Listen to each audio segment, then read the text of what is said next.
Nosotros a medida que vamos creciendo vimos cambiando de pareceres. Muchas veces desde niños queríamos buscar una profesión y decíamos cuando grande quiero ser médico, pero luego cuando crecemos decimos ya no quiero ser médico, quiero buscar otra profesión, o a veces decíamos sí en algo que queríamos y luego cambiábamos de opinión. Somos seres tan, digámoslo así, bipolares en nuestras decisiones que no siempre nos ajustamos a lo que queremos o a lo que decimos hoy sí.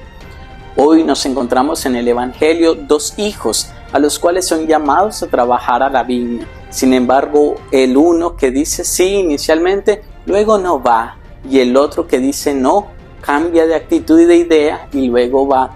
En nuestra vida de conversión, muchas veces vamos a retiros espirituales, a encuentros carismáticos o a celebraciones que nos llenan de euforia, de alegría y decimos quiero cambiar mi vida, quiero empezar un nuevo camino, quiero dejar el pecado. Pero a medida que van pasando los días, el tiempo, decimos no, esto es muy difícil, entonces cambiamos de opinión y ese sí que un día le dimos al Señor termina convirtiéndose en un no.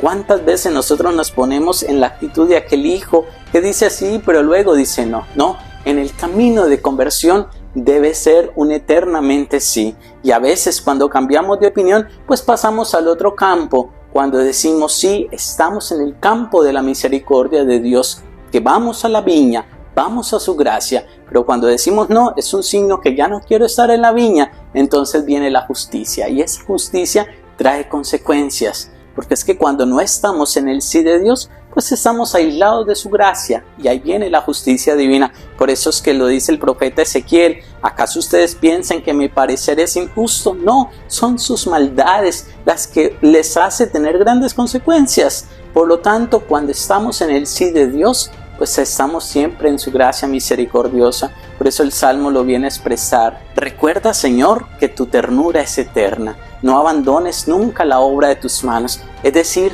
Dios siempre tiene ternura de aquel que está en su viña, que va a trabajar a su viña. Es el sí de Dios. Es el mismo sí que dio la Virgen María. Hágase en mí según tu voluntad. Y San Pablo en la carta a los Filipenses lo expresa de esta manera en nombre de Dios. Dice: mi gran deseo, mi alegría es que mantengan siempre unidos. ¿Y cuál es esa unidad? En el sí de Dios, en el ahora de Dios. Por lo tanto, vayamos a trabajar a la viña del Señor y que ese sí que le damos a Dios cuando hemos salido de un retiro, cuando hemos empezado un proceso de conversión, cuando queremos entregarle la vida a Dios, sea verdaderamente un sí. Es dejar el pecado, es dejar lo que nos ata, es dejar el mundo y lo que trae con ello esta situación del pecado que nos aleja de Dios, y vivamos en el sí de Dios. Ese mismo sí que dio la Virgen María, que sea el sí eterno de nuestra vida, no un sí bipolar, que hoy podamos decir sí y quizás mañana cambiemos de opinión.